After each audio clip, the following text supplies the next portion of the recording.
maganda po ang pamamalakad ng Taiwan kasi malayo pa yung bagyo, nagpre-prepare na sila magtago. Maingat sila sa mga trabahante nila.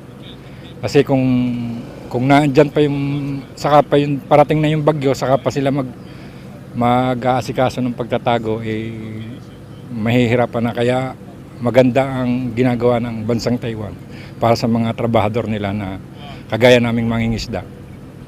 Basically.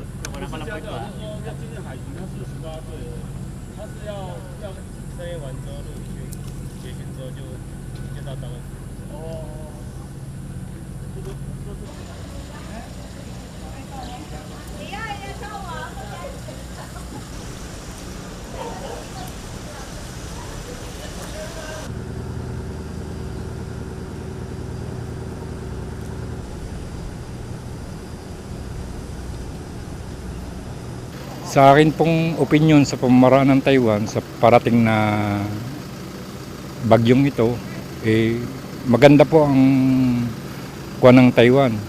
Sa kadahilan ng maasikaso sila sa kagaya naming mangingisda, binibigyan agad ng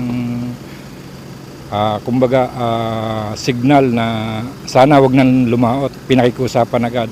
At ang isa pa, masunurin ng mga Taiwanese sa pagsunod sa gobyerno nila.